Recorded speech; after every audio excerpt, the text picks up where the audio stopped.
Okey, dan yang topik terakhir dalam bab 5 ini ialah 5.4, iaitu kesan penubuhan Persekutuan Tanah Melayu 1948.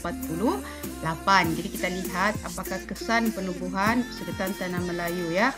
Okey, jadi seperti yang kita sudah tahu sebelum ini, perjanjian ini telah berjaya mengembalikan kedudukan raja-raja Melayu seperti sebelum perang. Okey, dapat menjaga kedudukan istimewa orang Melayu, membuka ruang kewarganegaraan dan mewujudkan perpaduan kaum di negara kita. Okey, jadi pertama sekali kesannya ialah mengembalikan kedudukan raja-raja Melayu. Persekutuan Tanah Melayu 1948 ini telah mengembalikan kuasa raja-raja Melayu semula. Okey, majlis raja-raja diwujudkan. Ini paling kesan yang paling baiklah. Ya, sebuah majlis raja-raja diwujudkan melalui peruntukan Perjanjian Persekutuan Tanah Melayu 1948, dipengerusikan oleh seorang daripada raja-raja Melayu dan keanggotaannya terdiri daripada 9 orang raja Melayu. Pesuruhjaya Tinggi memastikan bahawa raja perlu dirujuk terhadap perkara dalam bidang kuasa kerajaan persekutuan. Okey, kemudian yang kedua, menjaga kedudukan istimewa orang Melayu.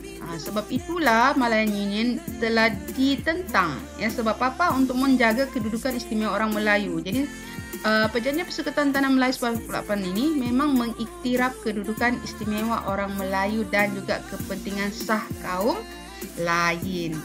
Okey, yang ketiga, membuka ruang kewarganegaraan.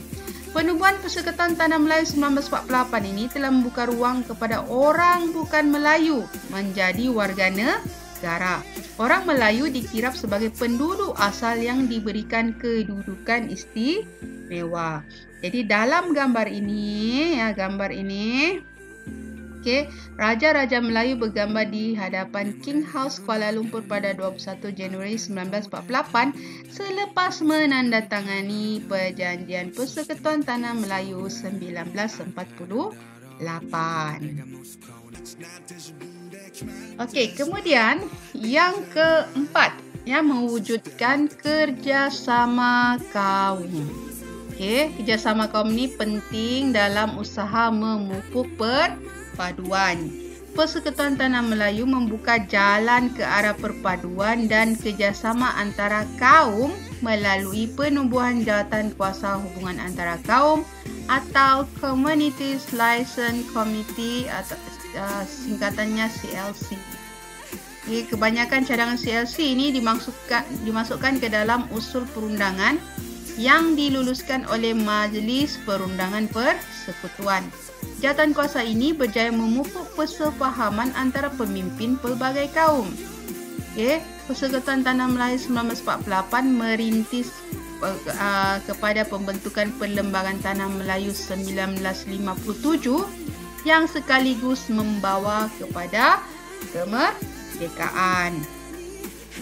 Jadi Persekutuan Tanah Melayu ini menjaga kedudukan istimewa orang Melayu dan kepentingan sah kaum lain, di samping membuka ruang kepada orang bukan Melayu menjadi warga negara. Pemimpin dan rakyat sama penting dalam usaha mendukung perpaduan bangsa. Maksudnya pemimpin dan rakyat itu, hubungan itu adalah sangat penting dalam usaha mengekalkan perpaduan kaum. Gabungan kuat antara rakyat dengan pemimpin yang dipayungi oleh raja-raja Melayu berjaya merungkai percaturan dan rancangan rapi yang disusun oleh pihak British untuk melemahkan orang Melayu.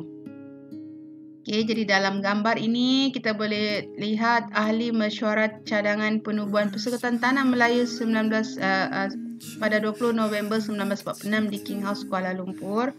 Jadi kerjasama antara Raja-Raja Melayu dengan UMNO ni membolehkan Persekutuan Tanah Melayu 1948 terbentuk.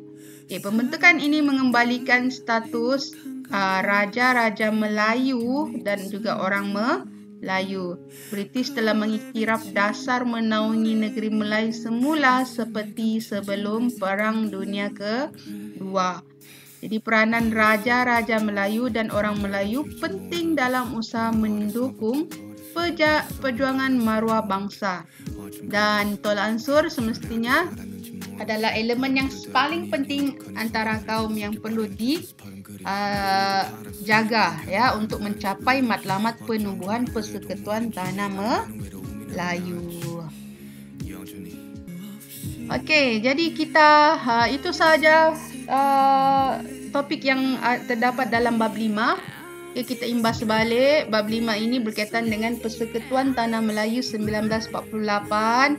Okay, 5.1 kita belajar tentang latar belakang penubuhan Persekutuan Tanah Melayu. Okay, melalui penubuhan jawatan kuasa kerja, gerakan respon daripada gerakan nasionalis Melayu radikal, gabungan Putera MCJA, kemudian sumbangan nasionalis Melayu radikal, cadangan Putera MCJA. Okay, itu dalam 5.1 ya, latar belakang penubuhan Persekutuan Tanah Melayu 1948. Okay, kemudian 5.2 faktor penubuhan Persekutuan Tanah Melayu. Apakah faktor-faktor yang menyebabkan penubuhan ini berlaku? Yang pertama sekali, penentangan orang Melayu terhadap Malayan Union, cadangan Raja-Raja Melayu dan juga sokongan pentadbir British. Yang ketiga, 5.3, kita belajar tentang ciri-ciri ya Persekutuan Tanah Melayu 1948 dari aspek pentadbiran, kuasa Raja-Raja Melayu, perundangan dan juga kewarganegaraan. Okey, dan yang keempat, kesan penubuhan Persekutuan Tanah Melayu 1948 iaitu mengembalikan kedudukan Raja-Raja Melayu, menjaga kedudukan istimewa orang Melayu, membuka ruang kewarganegaraan dan juga mewujudkan kerjasama kaum. Jadi senang saja ya kelas untuk topik bab 5 ini ya. Topiknya sangat sedikit, kecil, iaitu hanya ada 4 topik. Jadi cikgu harap kamu boleh fahamlah ya, sebab kita menggunakan buku teks sepenuhnya. Okey, kita akan buat latihan dalam buku kerja yang cikgu akan beri selepas ini. Okey, sekian, terima kasih.